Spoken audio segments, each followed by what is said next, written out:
ready now, thank you. Go ahead. Minister Freeland, you'll agree with me that the state-owned, taxpayer-funded Canadian Broadcasting Corporation reported on February the 10th, 2022, that the GoFundMe donations to the convoy protest came from donors located outside of Canada. You'd agree with that? I don't have the report in front of me, and I haven't memorized all CBC reports, but I'm prepared to believe you. In fact, they stated that the donations came from America, United Kingdom, France, Germany, Australia, New Zealand, and the Netherlands. You'd also accept that as fact?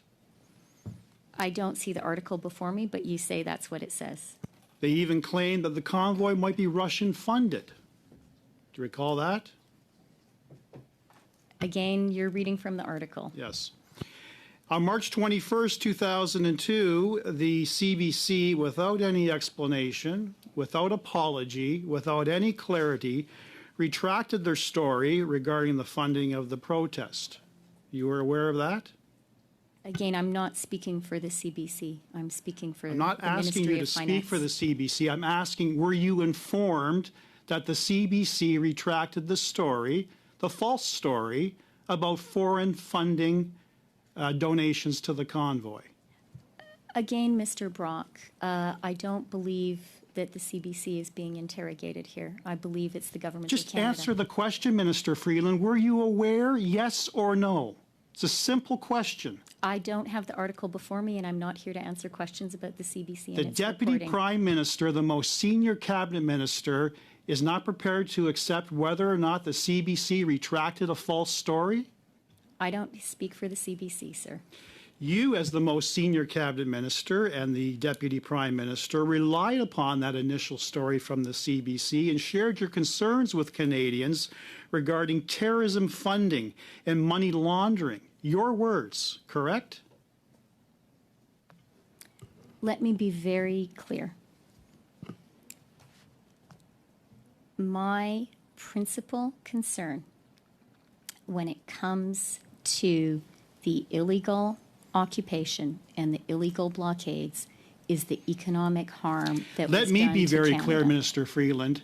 Your words several times in the House referred to terrorism funding and money laundering. Are you saying you didn't use those words?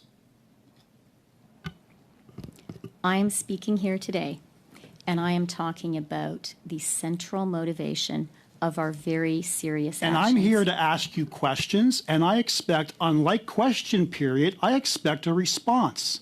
So my response is, do you recall using the words terrorism funding and money laundering in the House and reporting outside the House? Yes or no, Minister Freeland? I believe if we were in a court of law where I think you once worked, that might be called badgering the witness, Mr. Brock. Chair? Yeah. Can we allow the question to be answered? Thank you.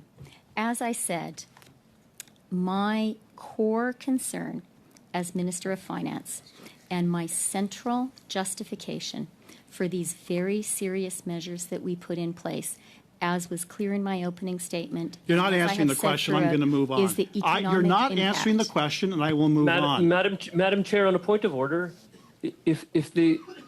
it's entirely possible that Mr. Brock doesn't like the answers he's hearing, but the witness is entitled to provide an answer. If she could just be provided the opportunity to provide an Madam answer. Chair, the witness may not like the questions, but she's not entitled to establish her own facts in responding to an answer that is non-responsive and not relevant to the question.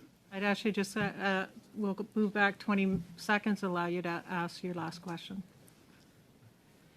Do you agree with me that the Deputy Director of FinTrack, Mr. McKillop, confirmed at committee that the convoy funding did not come from terrorism funding or money laundering, and the typical person who donated hundreds and thousands of dollars to the convoy came from their own resources and posed no security threat? Do you accept that? What I accept, Mr. Brock, is that the core threat was to the Canadian economy to our reputation as a trading partner and investment destination. Thank you for the I made that clear in non-response, my Minister. opening remarks, and that is my view. Thank you for the non-response, Minister. Very helpful. We'll move to Mr. Neck.